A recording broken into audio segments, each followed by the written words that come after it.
Across 20 seasons of Family Guy, one thing has remained constant. Meg Griffin's love life never seems to go her way. But why? Is it her appearance, social awkwardness, or just plain bad luck? The truth is, it's all of the above, and more. To truly understand why Meg can't catch a break in love, let's rewind to where it all started. In season 6, Meg experiences her first real taste of romance when she falls for Dr. Michael, a tall, handsome, and successful man who seems too good to be true. For the first time, it looks like Meg has finally found her perfect match. But then, in true Meg fashion, everything falls apart. Meg suddenly announces that she's pregnant, and rather than reassessing the situation, she and Michael decide to fast-track their relationship straight to marriage. It's impulsive, reckless, and, of course, a complete disaster waiting to happen.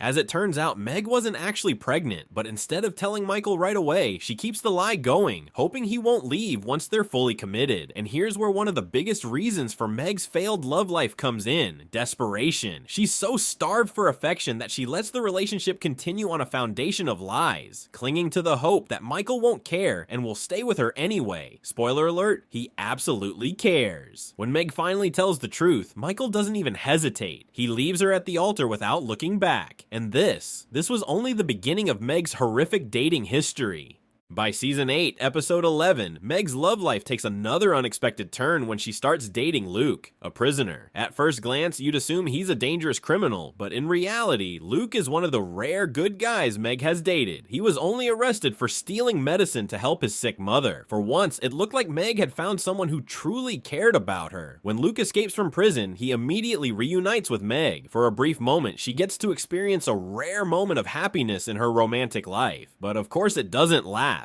Because who happens to live next door to the Griffins? None other than Joe Swanson, the police officer. Naturally, Joe catches Luke almost immediately, bringing Meg's short-lived romance to an abrupt and crushing end. But this wasn't just another failed relationship. This time, it had serious consequences. Since Meg helped Luke hide, she was arrested for harboring an escaped convict and sent to jail. By the time she gets out, she's a completely different person. Gone is the innocent, overlooked girl. In her place is a hardened, aggressive version of Meg, someone who no longer cares what people think. She's definitely tougher and more confident, but that doesn't mean people suddenly start liking her. In fact, it's ironic. Meg went from the sweet girl that nobody likes to the terrifying girl that nobody likes. And believe it or not, this wasn't even her last attempt at love in season 8. Shortly after her prison experience, she tries her luck again with Anthony. But as you can probably guess, that doesn't go well either.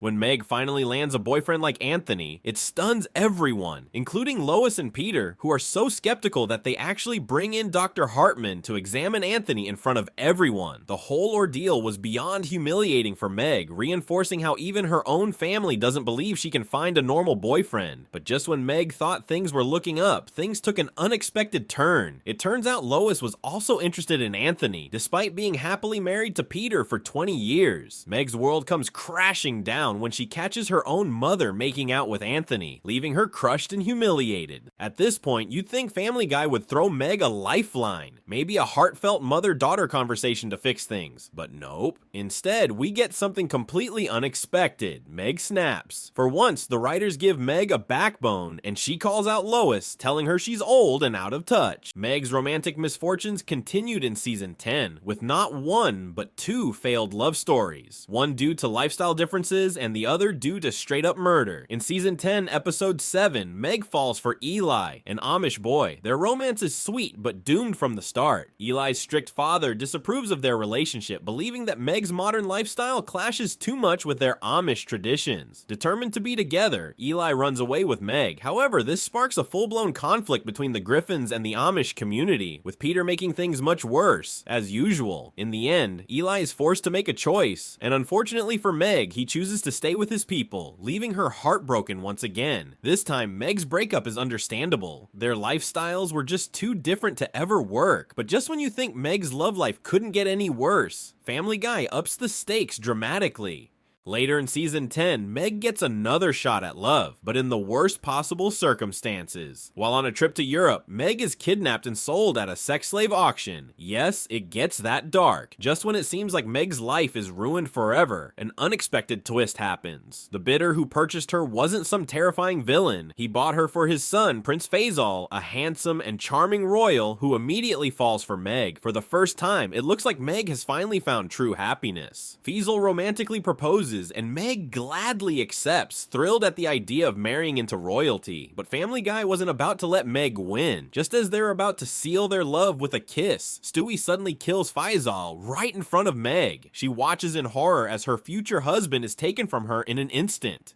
To make things even crueler, Stewie wipes Meg's memory, erasing the entire experience so she never even remembers the love she lost. If Stewie hadn't intervened, this could have been Meg's perfect romance. Instead, it became one of the most tragic moments in her entire dating history, and proof that no matter how hard she tries, Family Guy will never let Meg find love. By season 11, Meg's desperation for love takes an even darker and more delusional turn. What starts as hopeful dates quickly spirals into rejection, manipulation, and even organ theft. Yes, you read that right. In season 11, episode 7, Meg thinks she's finally landed a date with Kent, one of the popular guys at school. Excited about the opportunity, she makes a move and tries to kiss him, only to be brutally rejected. Kent then drops a bombshell. He's gay and actually has a crush on Chris, which completely stuns Meg. For most people, that would have been the end of the story, but for Meg, it only made her more desperate. Determined to make something work, Meg starts to spiral into delusion, forcing herself into Kent's life and trying to fix the situation. In a moment of insanity, she even resorts to Quagmire-level tactics, attempting to drug Kent so he would sleep with her. Unsurprisingly, Kent finds out and calls her a psychopath, effectively shutting down any hope of a relationship. Not that there was one to begin with, but if you thought that was bad, just a few episodes later, Meg's Valentine's Day date makes this look completely normal in comparison. On Valentine's Day, Meg, with no real options for love, decides to spend the day with Toby, a complete stranger she met online. At first, things seem to be going well, but then things take a shocking turn. Meg wakes up in a motel, drugged and confused, only to discover that Toby had stolen one of her kidneys. Now, any normal person would be horrified at being a victim of organ trafficking, but not Meg. Instead of freaking out, she holds Toby to his original promise. He said they'd spend the whole day together, and she's not letting him back out of it. Surprisingly, they actually have a fun time doing random things together, and in the end, Toby feels guilty enough to return Meg's kidney. While some might say this is one of Meg's better relationships, considering it at least ended on a weirdly positive note, it's still deeply unsettling. Being kidnapped and surgically robbed of an organ should never be part of a romantic experience, but for Meg Griffin, this was just another day in her love life. Her next romantic experience is just as disastrous, if not worse. By the time Family Guy reaches seasons 18 to 20, Meg's love life goes from tragic to outright absurd, with each attempt at romance becoming more bizarre and disturbing than the last. On a family cruise, Meg finally meets someone, Chad, a crew member who actually falls for her and confesses his love.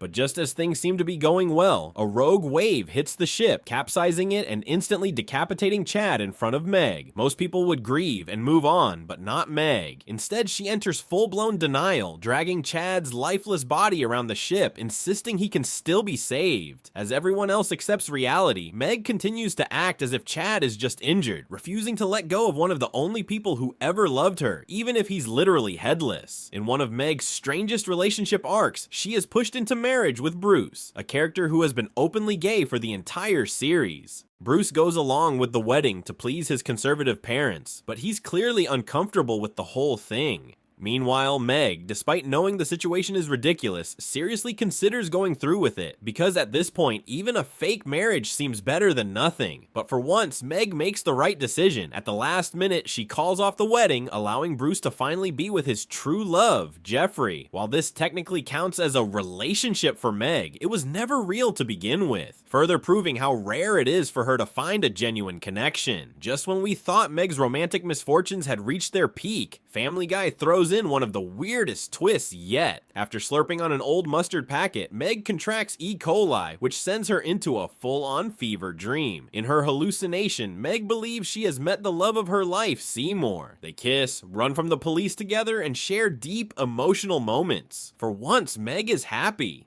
But then Chris snaps her out of it, revealing that none of it was real. Seymour never existed, and her entire relationship was nothing more than a fever-induced illusion. And to make things even more confusing, in the final moments of the episode, we see that the real Seymour does exist, but he's been playing a VR simulation the whole time, experiencing a fake relationship with Meg inside a digital world. So in a way, they did have a relationship, but it was fake for both of them. At this point, it's safe to say that Meg Griffin is cursed when it comes to romance. Whether it's bad luck, desperation, her personality, or just the writers purposely making her suffer, Meg's love life always crashes and burns in the most humiliating ways possible. So what do you guys think? Is Meg truly destined to fail at love forever? Or will Family Guy eventually let her catch a break? That wraps up today's video. Don't forget to like, subscribe, and turn on notifications so you never miss out on more content.